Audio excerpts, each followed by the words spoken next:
പൊതിച്ചോറ് തിന്നാൻ കൊതി തോന്നിയ പൊതിച്ചോറ് നമ്മൾ തന്നെ അങ്ങ് ഉണ്ടാക്കുക. അപ്പോൾ നമുക്ക് ഉണ്ടാക്കി തുടങ്ങിയാലോ. പണ്ട് സ്കൂളിൽ പഠിക്കുമ്പോഴേ എനിക്ക് പൊതിച്ചോറ് കൊണ്ടാൻ ഭയങ്കര ഇഷ്ടമായിരുന്നു. പൊതിച്ചോറിൻ്റെ സ്വാദ് ആലോചിച്ചിട്ടല്ല, അത് ചോറ്റും പാത്രം കൊണ്ടുപോയി കഴിഞ്ഞാൽ അത് കഴുകണമല്ലോ, അത് ചുമന്ന് കൊണ്ടുവരണമല്ലോ എന്ന് ആലോചിച്ചിട്ട്. പിന്നീട് പൊതിച്ചോറ് എത്രത്തോളം സ്വാദിഷ്ടമാണെന്ന് എനിക്ക് മനസ്സിലായിട്ടാ. പിന്നെ എനിക്ക് കഴിക്കാൻ തോന്നുമ്പോഴൊക്കെ ഞാൻ പൊതിച്ചോറ് ഉണ്ടാക്കി വയ്ക്കും. രാവിലെ ഒന്നുമില്ല, വീട്ടിൽ അമ്മ ഉണ്ടാക്കണ കറികൾ വെറുതെ ഇലയിൽ പൊതിഞ്ഞ് കെട്ടി വയ്ക്കും. ഉച്ചയ്ക്ക് ഞാനതെടുത്ത് കഴിക്കും.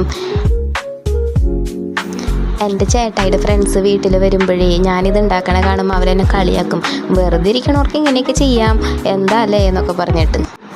പക്ഷെ അതങ്ങനെയല്ല, അത് തുറന്ന് കഴിക്കണതിൻ്റെ സ്വാദ് അവർക്കറിയാത്ത കാരണം അവരങ്ങനെ പറയണത്. അപ്പോൾ പിന്നെ നമുക്ക് ഉണ്ടാക്കാമല്ലേ.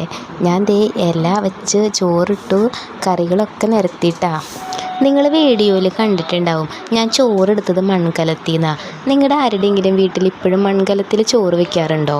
അതുമാത്രമല്ല, ഈ കുത്തരി പുറത്തുനിന്ന് കടയിൽ നിന്ന് വാങ്ങിയ കുത്തരി അല്ല കേട്ടോ. നമ്മുടെ അശ്വതി ചേച്ചിയുടെ ലെനിച്ചേട്ടൻ്റെ കമ്മിയിൽ ആളുടെ കൃഷി സ്ഥലത്ത് കൃഷി ചെയ്തുണ്ടാക്കിയ അരിയാണേ. അപ്പം നമ്മുടെ പൊതി കെട്ടിക്കഴിഞ്ഞിട്ടുണ്ട്. ഒന്നും കൂടി എന്തൊക്കെ ഇട്ടേന്ന് ഞാനിവിടെ വീഡിയോയിൽ ഇടുന്നുണ്ട്. എൻ്റെ പോലെ ഇതേപോലെ വെറുതെ ഇരിക്കുമ്പോൾ ഇങ്ങനെയൊക്കെ ചെയ്യാൻ തോന്നണവരുണ്ടെങ്കിൽ ഇവിടെ കമൻറ്റ് ചെയ്യണേ. അതുപോലെ നിങ്ങൾക്ക് ഇഷ്ടപ്പെട്ട ഫുഡ് ഏതാണെന്നും ഇതിൽ കമൻറ്റ് ചെയ്യാൻ മറക്കണ്ട കേട്ടോ. ഞാൻ വാഴയിലയിൽ വെച്ചേക്കണത് കുത്തരി ചോറ്, കുറച്ച് ചിക്കൻ കറി, കുറച്ച് കോവയ്ക്ക ഒലത്തിയത്, പിന്നെ നാളികേരം ചമ്മന്തി വെച്ചിട്ടുണ്ട്, അച്ചാർ വെച്ചിട്ടുണ്ട്, മുട്ട പൊരിച്ചത് വെച്ചിട്ടുണ്ട്. മുട്ടയില്ലാണ്ട് പൊതിച്ചോറ് കംപ്ലീറ്റ് ആവില്ലല്ലോ. അപ്പം അത്രേ ഉള്ളൂ. പിന്നെ എൻ്റെ വീഡിയോ ഇൻസ്റ്റഗ്രാമിൽ കാണുന്നവർ എല്ലാവരും ഒന്ന് ലൈക്ക് ചെയ്യണേ, ഫോളോ ചെയ്യണേ, കമൻറ്റ് ചെയ്യണേ. യൂട്യൂബിൽ കാണുന്നവർ എന്നെ സബ്സ്ക്രൈബ് ചെയ്യണേ. ശരി, ടാറ്റ, ബൈ ബൈ.